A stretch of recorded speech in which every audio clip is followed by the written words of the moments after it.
Hey, so the first up this morning is going to be Craig Blair, and I'm really pleased to be able to introduce Craig this morning. I've known Craig for a long time. He's president and CEO of Resource Management Services. Craig became president and CEO of RMS in October 2010 with responsibility for RMS's investments and operating businesses in the United States, Brazil, Australia, and New Zealand. As president, he leads an experienced team of forestry and financial professionals that manage a global timberland portfolio of over $4 billion. Before assuming his current role, Craig directed RMS's investment management team with responsibility for investment strategy, research, business development, portfolio management, and client relations. Over a 37-year career, he has held a variety of positions at RMS and in the forest products industry with experience in acquisitions, resource planning, forest management, and wood procurement. Craig holds a bachelor's degree in forest management from the University of Arkansas at Monticello, and a Master of Forestry in Forest Business from Mississippi State University. He's chairman of RMS's Board of Managers and Investment Committee. He currently serves as board member of the National Alliance of Forest Owners, the World Forestry Center, and the Auburn University Research Advisory Board. Formerly served on the board of the Sustainable Forestry Initiative, Inc. So all of that being said, Craig, what I think I've come to like about you the most is just how real you are. I think everybody who knows you knows they're getting the genuine deal when you talk to you, not just about you, but your entire company. I've had a great fortune of our companies working together and just appreciate the professionalism and the credibility that you bring to the industry. It helps us all. Really looking forward to hearing from you this morning. To everyone, there will be Q&A at the end of the session, so type in questions as you've been doing over the past couple of days in the chat feature, and we'll get to as many as we can at the end. Craig, welcome. Thanks, Lee. I'm going to try to get the screen sharing up. If there's anybody out there that's younger than 30 that finds this amusing, I'll talk to you later.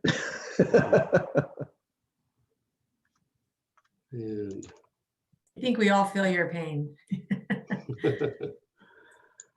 all right, I'm assuming that you guys can see this. Is that correct? Yes. All right, fantastic. That's great. Well, thanks for that introduction, Lee. It's actually it's kind of surprising to hear all those things, because at the end of the day, I still think of myself as a forester. And I know this last year when I filled out the income tax returns, I still put forester as my occupation. And my wife, when she was reading that, she looked at me and said she hoped that the rest of the return was more accurate, which was a rather painful thing for a forester to hear. But thank you for that very nice introduction. And it has been a good long business relationship that we've enjoyed over the last 15 years. And I certainly want to thank FRA for the opportunity to spend a little time with you here this morning. We understand that you've had a really good annual meeting to this point, and we hope that we can kind of send you into the board meeting on a positive note. And absolutely appreciate and respect all the work that Deb and the team do at FRA, one of the very essential advocacy groups that we have in the sector, and we owe a lot to their efforts. So what we were asked to speak on, and we'll try our best, is to, I guess, first to give a little bit of description of how our company, how RMS has responded to the pandemic, and then spend a little time thinking about the future, maybe the next 3 to 5 years with regard to the forest sector. And we'll try to be mindful of the time and leave some back in moments for questions.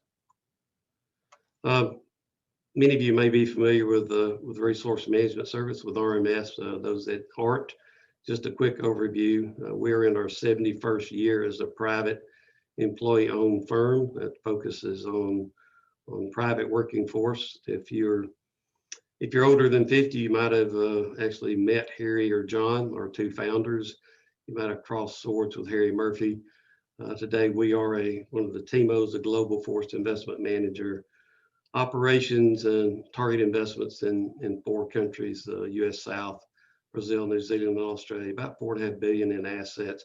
We are vertically integrated, about 150 employees. one notable thing is all the force that we manage are by policy certified to one of the credible certification standards. As we look at the U.S. South, and our remarks today will be primarily focused on private forest in the U.S., but we manage about 2.3 million acres from East Texas across to eastern North Carolina and everything in between, and a little bit in Oklahoma. Harvest about 9 million tons each year and replant about 70,000 acres. So we are very active in the supply chain. Among those tons that we harvest, probably 75 to 80% are through a delivered system. So we actively engage with loggers and truckers and the individual mill customers themselves. So a little bit about us. COVID. Well, I'm hoping that in a few months when we have conversations, they won't begin with COVID, but for now, I think it's very, very appropriate. As we look at how RMS approached it, how we would kind of view the pandemic, I think the two key words are adaptability and resilience. In some ways that applies both to the company and to the asset, but we looked at our business, we immediately adjusted work protocols when it really started to become widespread in the US. We tried to follow state and CDC guidelines, at least as a floor in cases we might have had more stringent restrictions on the way we worked. As you all know, technology has been a lifesaver. We've been able to adapt with meetings through technology like Zoom, like we're using today. Just the ability to work remote with computers and do work sharing. In our field operations, I think each region had the latitude to be creative, to be able to continue to conduct business, which we were able to do, to be able to continue oversight of contractors, the exchange. Craig, can I jump in real fast? Your slides aren't advancing. Did you intend for them to be? Yeah. You didn't see that? No. Okay, sorry.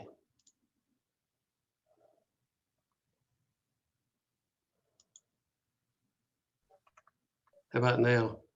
No. I think what you need to do is click on the presentation icon down in the bottom right so that it shows that it's, there we go. It's working. I got it. Mm-hmm. Well, thank you. I could have gone all the way through this. Well, I started getting a couple things up on the chat feature and trying to find a good time to interrupt you, but thank you.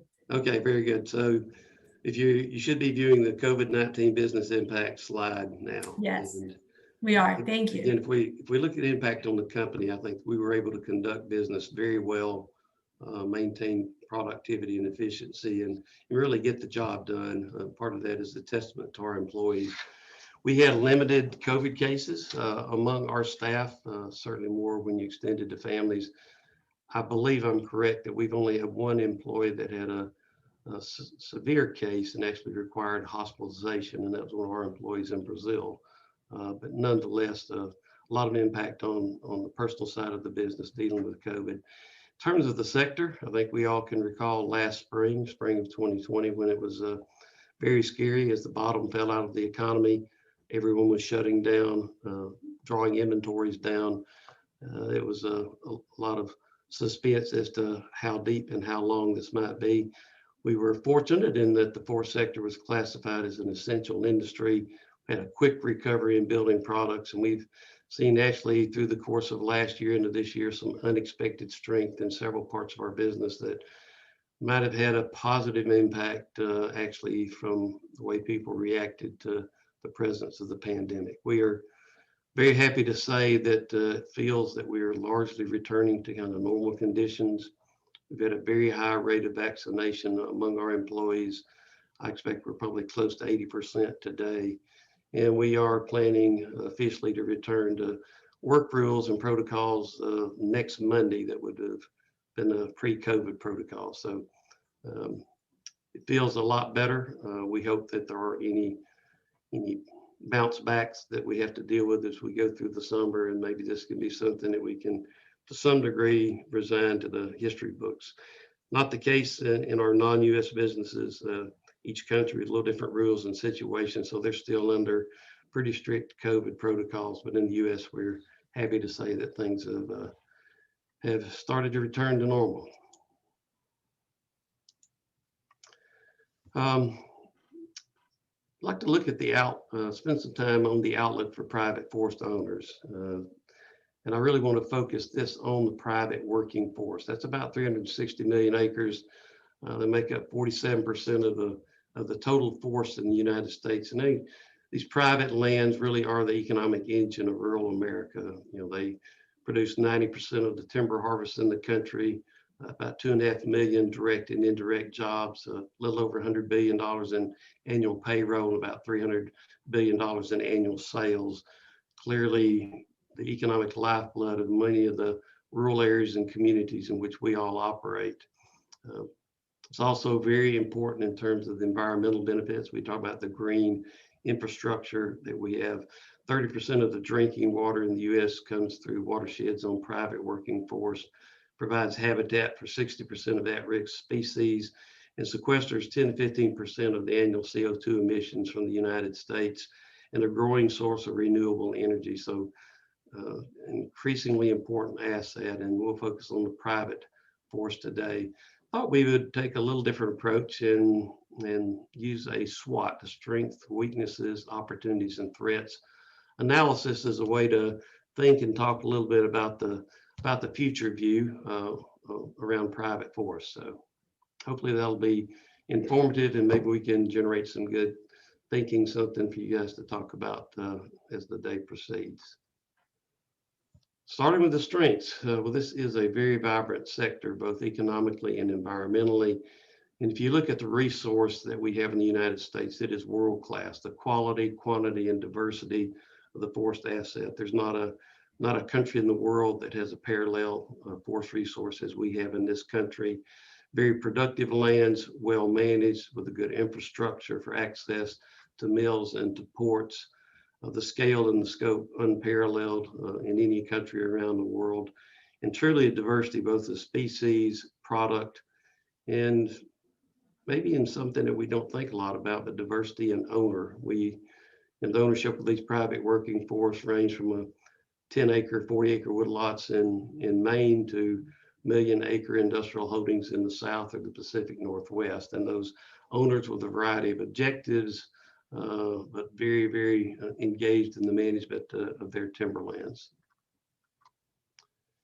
We are fortunate to have a very competitive manufacturing base. I think actually, if we look at the industry, both on building products and the pulp and paper sector, maybe as competitive today as we've been in 30 or 40 years. I think leading that is the improvements in the sawmill industry, certainly the restructuring of North American lumber production from Western Canada into the US and primarily in the US South. I think the Southern lumber industry is probably restructured in some respects like the Pacific Northwest industry did in the late 90s and early 2000s. The mills today that we have are very well capitalized, they're efficient, they have good technology. These are mills that when the day does come, and it probably will, when lumber prices fall down below $500 a thousand, at those times, I think our mills will continue to operate. They'll be cash positive and continue to be effective in terms of their production and consumption of the logs that are important for a forest owner. Pulp and paper sector, as we all know, has been going through some long transitions. I think there's some very healthy aspects in that sector, certainly the containerboard side, well capitalized with strong companies, efficient operations, probably similar story around the absorbent fibers. You know, printing white and writing papers have been in a transition that will continue on. But largely, if we look at the manufacturing base, we are competitive around the world. That provides us dependable outlets for the logs and the other products that we grow from the forest. So a very strong factor from the forest owner's standpoint. The third, maybe a new thought to you, be interesting in people's opinions, but my sense is that over the last several years, maybe the last five plus years, I feel like we are seeing a growing appreciation among society, among conservationists, among even regulators, people throughout the country on the many values that are produced by a working forest. sustainability is a theme that has grown and evolved over the last decade. I think today when you hear sustainability, you'll see it here an acronym ESG. You may not be that familiar with it, but it really speaks to environmental sustainability, social sustainability, and governance or institutional sustainability. And timber and working forest are a fabulous asset in terms of the ESG values. And it feels that people more and more realize that, that clean water, clean air, wildlife habitat, outdoor recreation, economic vitality of rural communities, property taxes that support schools, those things that support communities and environmental sustainability, and also just the transparency that we see with increasing forest certification through groups like Sustainable Forestry Initiative, Tree Farm, and FSC that provide that statement to society that these lands are sustainably managed. It feels that there's a growing sense of the value. Many things we produce from working forests, that we have produced these goods and commodities without charge to society. And I think that we're starting to see that recognized in ways that we didn't 10 or 15 years ago. We do have some challenges. I'll start with one that may be a little surprising, and surprising enough, I won't maybe even begin with a caveat. Thinking about human capital, and I mentioned 3 Ds, and certainly the men and women that are involved in our sector that manage the forest, that are responsible for harvesting and transportation and production. It's an incredibly strong, dedicated, passionate group, and none of this is to reflect negatively upon them.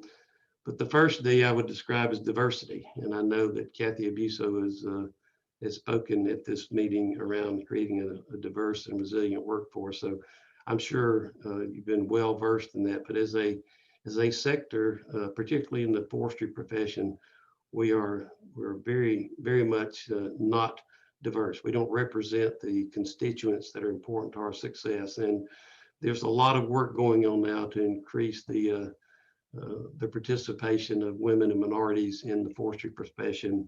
There are things actively going on, and I expect some of you that are listening today will have opportunities to participate, maybe both within your company, but also in some broader sector initiatives that hopefully will begin to address some of the barriers to entry, the misperceptions and misconceptions around what is involved in forestry. So the first D would be diversity. We need to become more diverse. The second D would be, I'll say, dependability. Clearly H-2B visa issues have been prominent for a while. I think they kind of came to a head last year. And again, an opportunity to thank Deb and FRA staff for their leadership on that particular issue.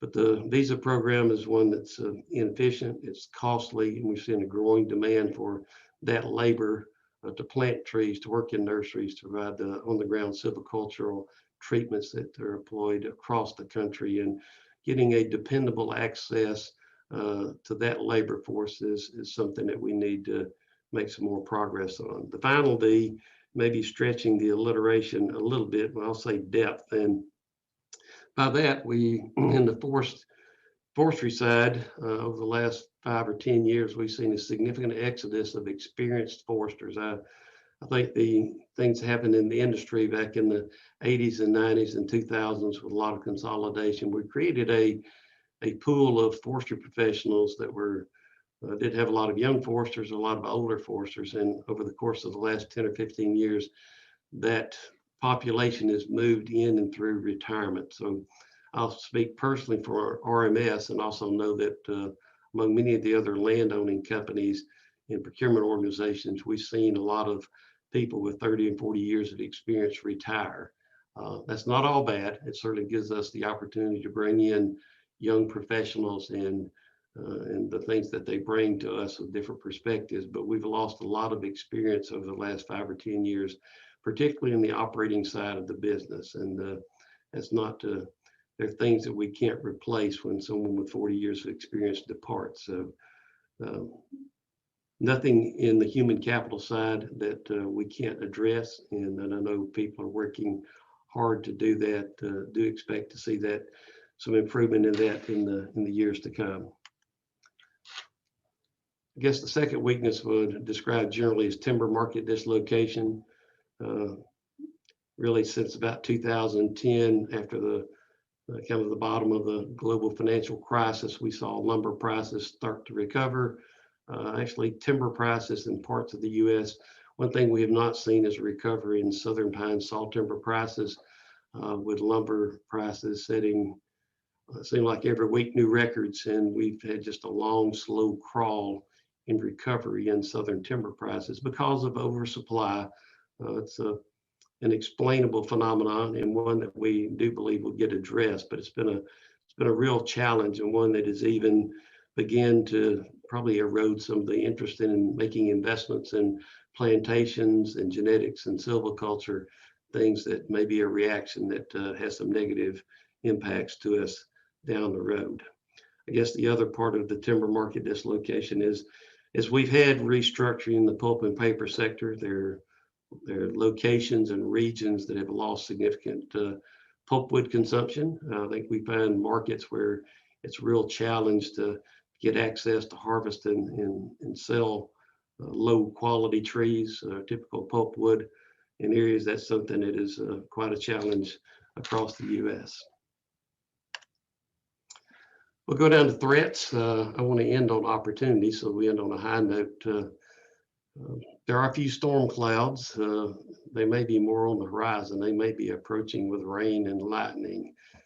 Certainly things that are coming out of our nation's capital probably give most of us some pause, at least with regard to our business operations and things that might affect us as forest landowners. I think it's not certain, but probably highly likely that we'll see waters of the U.S., which seems just unable to get to some point of good resolution. We'll see expanded definitions of that come back up. I think we'll probably be working on that issue. We've made a lot of progress with Fish and Wildlife and got many friends in USDA. We may have challenges out of the EPA during this administration. On the tax side, I think it's just across the board, whether it's capital gains that affects timberland owners, corporate taxes that affect businesses, individual taxes that affect us all, the state taxes. I think the challenges that we face on the tax side, something that I know we're all paying attention to. Fiscal policy, the specter of inflation. I think it's not completely out of unthinkable that we may return to some of the late 70s, early 80s periods of inflation. We'll hope it doesn't get that bad.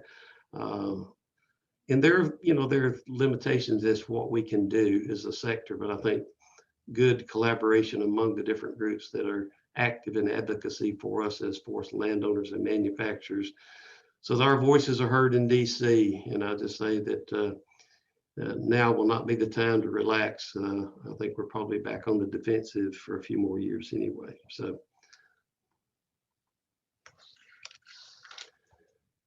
three challenges that I might describe on the stump to mill supply chain. I think none of these will be new to you.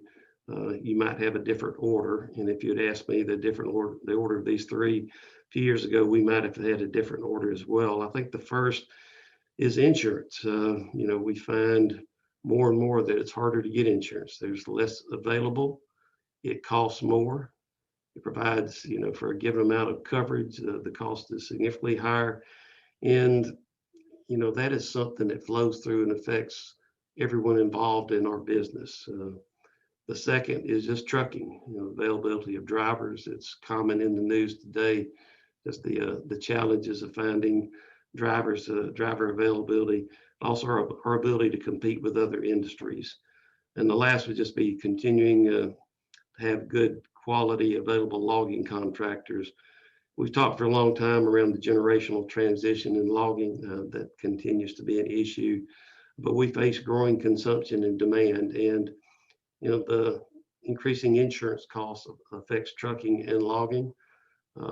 Limitations on trucking availability and costs there certainly affects logging as well. So there's kind of a negative synergy between those, and I think those are issues that will certainly warrant some time and energy from us in the years to come.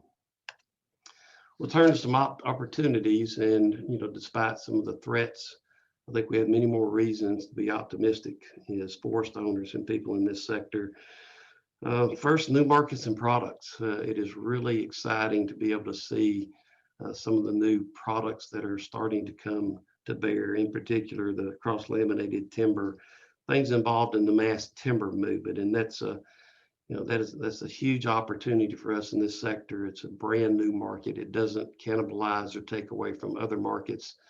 It's one in which wood is featured in a sense. We kind of have a renaissance as wood as a building material, something that provides a real high profile, high visibility, and one that has created a lot of allies from maybe unlikely places between the architects and environmental communities that see wood now as the way to put CO2, put carbon into a vault, kind of lock it up in these long-lived building products. So seems that the traction and momentum around mass timber and CLT is something that will have a lot of benefits to us, both in actual demand, but also in general PR around the use of wood. Another new market and product that may be a little less tangible at this stage is carbon. It seems clear that there will be markets developed where we as forest owners will be growing carbon as a product. It may result in extended rotations. It may result in lands that are afforested for carbon investments. Hopefully, what we will have, though, will be a market that is developed by voluntary means where people that wish to acquire carbon offsets can interact in a market with those that wish to participate and produce those. That it's not a market that is driven by government actions where we wind up with a lot of trees that we don't have markets for. Certainly other products that we've seen continuing growth in the wood pellets and other products made for wood. But I think we're at a point in time where there's a lot of reasons to be optimistic about new markets and products. The next I'll describe as big data technologies. The ability to use remote sensing to combined with the computing abilities we have today with artificial intelligence. I think we're on the verge of a frontier in terms of the ability to capture data, to analyze that data, and to interpret it to make management decisions. I think the thinking about forest inventory is something that would have the ability to inventory for any attribute, to inventory frequently, inventory with less cost, and inventory with greater reliability. I see this as potentially what you might even think about as a disruptive technology. It's interesting to see some of the things that Sylvia Terra and other folks are doing with remote sensing. And I think that is a new era that we'll be able to benefit from in many ways going forward. Third is just to leverage our ESG narrative, the values of working lands, the things that we can do and produce multiple goods and services, meet a lot of society's needs in addition to commodity products. I think the positive ESG narrative supports the new markets and products. I think it positions us, again, to have the environmental benefits of CLT and mass timber, recognizing the value in building products, the ability to look at carbon as a new investment stream. I think the positive narrative has also supported a much more collaborative approach with regulators and people in the mainstream environmental community. I think it just provides a very positive foundation for the entire sector, whether you're a forest landowner, whether you're a logger, a trucker, whether you're in the manufacturing side, whatever your part of the business might be. It's a very positive thing that we can make sure people understand the really good story of all the things that we do with the working forest. I'll close and then we'll open it up for a few questions. I guess in closing, I think this is a very unique time for our sector. In fact, I think I'm more optimistic today than I've been since I got out of forestry school in 1982. And then I was so young, you had to be optimistic. But I was speaking to a class at Mississippi State of soon to be graduate forestry students, and just explaining to them the very unique time that they're coming into this sector. I think with a more favorable view from society, many more opportunities to create goods and services from the assets that we manage, and people really to appreciate the profession and all the things that people do. I told them what a wonderful time to be 22 and graduating with a forestry degree. And then I remembered, well, it would be wonderful to be 22, whether you're graduating with a forestry degree or not. So anyway, I hope there have been a few things here that might trigger some thoughts. And again, thank you for the opportunity to visit with you. And I'll see if we can end that. Great, thanks, Craig. Lee, do you want me to jump into questions, or do you have any thoughts you want to add first? No, I think it's let's get it to as many questions as we can. That'd be great. Thanks a lot, Craig. So Craig, we so appreciate the insights that you've shared with us. Dan Lamontagne has a question: with 9 million tons moving annually across your ecosystem, what is RMS proactively doing to address the labor and capacity issues on the logging and hauling side of the equation? That's a good question. I think first and foremost is the people on our team that are engaged with that are working really closely to make sure that we understand the situation that we face on the logging and trucking side. We try to use our scale that we have to provide dependable work for them, which is a very important thing, but also very active on the advocacy side, both at state and federal levels, so that things like weight limits and funding for rural roads and bridge infrastructure. I know there are groups that we're starting to have conversations that maybe we can start to address some of the insurance issues, and support of people like the Endowment for Forestry and Communities and Pete Madden are doing some things to help maybe create scale and some scale benefits. There's not a silver bullet, but a variety of things that we're trying to be very active in doing that, because it's critical to all forest landowners. You know, if we grow trees that we can't get to mills, they're not worth much. So true. Thank you. Great, thanks. Second question is from Kathy Abuso. Craig, on the ESG narrative, what do you use as your key points when doing ESG reporting or disclosures? And what does RMS and its investors consider material? Oh, well, I'll try to make a short response. Well, first off, I think there are a few cornerstones that we believe to ESG. You know, first off is to practice it. You know, it's not just something that's a marketing thing. And within the company, make sure that all of our lands are sustainably managed. So on the environmental side, all of our lands are certified to third-party standards. So that's number one. I think the second part of that is that we are engaged in the conservation community to try to bring innovative solutions. So we want to do what we can to manage the lands better. On the social side, we have a very active program with the communities in which we work. Very active program for a few years now and trying to increase diversity in the profession. So certification is the cornerstone. The other is transparency and reporting. If you've seen our global sustainability report, we've done 3 now. It's not something that we did just to occupy some people's time, but that's very important to our clients. For them, the materiality piece is environmental. I think a close and increasingly important piece is the social.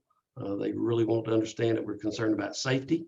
We've done some things where we engage with our harvest and transportation contractors around their safety performance, which is anyone that's been around a long time. That can be a somewhat new frontier to start engaging with independent contractors around their business. But that's things that are now expected as part of the social side of the ESG. We did a materiality study a couple of years ago just to ask our clients and other constituents, what do they think is material in terms of the ESG, and those things that I described probably pick up the majority of them. Great. Thanks, Kathy. Thanks, Craig. All right, moving on to Pete Stewart. As society recognizes forests as a major part of the carbon solution, do you see a point where carbon becomes the primary product derived from forests? And what are the triggers you are looking to inform RMS when this will happen? I don't think it will become the primary Okay. use of the forest, but I think it will become an important use of the forest. It's interesting if you pay attention to carbon in the news, you've seen recently that there's a we would describe we're going from carbon 1.0 to carbon 2.0. And carbon 2.0 is going to look very different than carbon 1.0. And I think a lot of the attention is going to be around if you're getting paid for credits that are produced above a baseline, the baseline is going to have substance. That additionality is going to have to be demonstrated clearly. I actually think those play into the hands of actively managed working forests. For example, if we determined that we wanted to take a different management tract on the lands that we manage in the southern US, we've got a 15-year track record that demonstrates the level of activity. So we have established a 15-year baseline. It's not something based on some broad nebulous regional averages. So I think it's something that we could demonstrate additionality clearly. I think also if you're taking land and planting trees, then that's a pretty simple approach. Right. I think that what it's going to take is going to take a market where people like us have confidence that if we invest in or we make management changes with the intention of increasing the amount of CO2 that's stored in our forest, that we have some relative certainty around the pricing of that. Again, I think we'll see voluntary markets develop. There are a lot of smart people working on this. There may be some government assistance around some of those market structures, but I hope and believe that we'll not face a top-down, either through carbon tax or cap and trades, but things that basically react to the pull in the marketplace where consumers are, as they purchase goods and services, they're concerned about the carbon performance of the company they acquire those goods and services from. And those companies react to that. And we see a market developing where people voluntarily want to acquire carbon. Then it's just a matter of economics. Is the price sufficient for us to maybe hedge some of the investments in commodity products or develop standalone pure carbon investments? With that last comment, I think that Pete had added on a question. I think your comment just then kind of plays to that. And what would the threat potentially be for the manufacturing base as we get into this new environment? Well, I guess everybody competes, and to the extent that there's demand for CO2, and that's an interesting question, and it's not without substance. I absolutely, Right. If you look at the value of the investment grade timberlands in the world, I think we kind of back of the envelope figure there's probably $400 billion in investment grade timberlands today in the world. Well, how much is Jeff Bezos worth? Or name the billionaire. Look at the market cap of Amazon or Google or Microsoft. The reality is it's going to take land added into forest to produce carbon. But if these markets develop as some project, then it creates some optionality for forest owners that they may determine to delay harvest significantly or create investments that are just for carbon, which would produce some competition for the other uses of trees. I think that's an unavoidable conclusion. All right, do you have time for 2 more quick questions? Craig, got 2 more. That works for you? Yep. The next one would just be on the timber supply. You mentioned it is greater than manufacturing capacity in the Southeast. So with the sitting of new pellet mills and sawmills in the region, do you see the supply becoming more balanced with demand over the next 2 to 3 years? God, I hope so. Yeah. Okay. Yeah. I'm obviously on the pulpwood's very regional. Across the South, different fiber markets are in different positions. There are places that we're we are very much absent good fiber markets, places are very strong fiber markets. I think the salt timber side is more universal across the Southeast. And, I do believe in a few years, given the increased capacity that's been coming to the U.S. South, that we're going to kind of get to that point, which will be a tipping point where, annual harvesting growth will come into balance. And maybe at that time, you'll start to see some movement in pricing. But we think we're seeing that in a few wood basins, some of those across the South that have had a lot of the new capacity. But one thing that offsets the new capacity is it's much more efficient. It takes less logs to make 1,000 board feet of lumber in a new mill than a mill that was built 30 years ago. So it's not a one-to-one. But yeah, I think our view is that 3 years from now we ought to feel a good bit better about salt timber prices. Mhm. Okay, that's good news. That's what I said 3 years ago. So there you go. Okay, and the last question is, what is your current position regarding the housing and lumber market? Clearly, the current environment is not sustainable over the long term, but what are your predictions over the course of the next 6 to 9 months? Well, if you just look at lumber futures, it feels like it's got some pretty good legs. Looks like pricing is going to come, maybe drop down below 1,000, but it's hard to think about dropping down below 1,000. And clearly, this isn't sustainable. I have some good friends in the lumber sector that, for a while, were sending me random links prices every Friday and just chuckling. They're starting to feel bad. They quit doing that, but yeah, it's hard to see. It's hard to see this lasting into mid-year next year. I think at some point in time, and some of the people in the lumber industry are even concerned that prices are at the point that you start drawing in substitution, or there's some things that you might be creating now that once lumber prices come back down to earth might create some negatives on the other side. But they've got, I think the question maybe is not so much how much longer does it last, but what are all these companies going to do with cash? People are sitting on balance sheets with zero debt, net cash positive.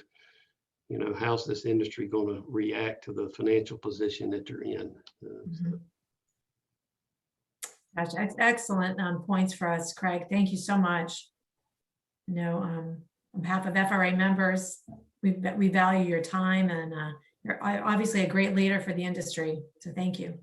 Well, I appreciate that. It's been always a pleasure to visit with Foresters. It'd be nice if it's around barbecue and on the back of a truck or something like that, but virtually is okay too. So thanks for the opportunity, and hope you have a successful conclusion to your annual meeting. So thanks, Deb. Thanks, everybody. Thanks, Craig. Hey, Craig, I'll just add a thought as well, and I just really appreciate you spending your time with us. I think you've really teed up through your presentation, but also through the Q&A. I think you're thinking from the balcony, basically, as you think about carbon. And I think that's really good guidance for all of us. It's, we're sort of an old industry, which isn't necessarily bad. We're very conservative. And a lot of times it's our natures to kind of defend first, or to kind of see the downside of things. But I really appreciate the optimism you have.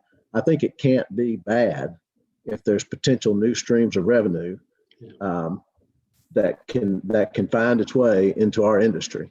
The biggest threat to a tree is not having a good market, right? That's it. And we know that you can store the most carbon. If you want to just maximize that, it's all about a good, healthy, sustainably managed working forest. And for that, you need good markets. So I think you could probably draw a conclusion for optimism and good things coming out of that, better than if you had to prove why this is a big risk for us. Not to say there's not some risk out there, but I think you sort of outlined the way we should be thinking about it. And I really appreciate it. Really important topic. We're going to be right sort of arm in arm with over the coming years. It's just a ton of pent up energy around this. So thank you for those comments and everything else.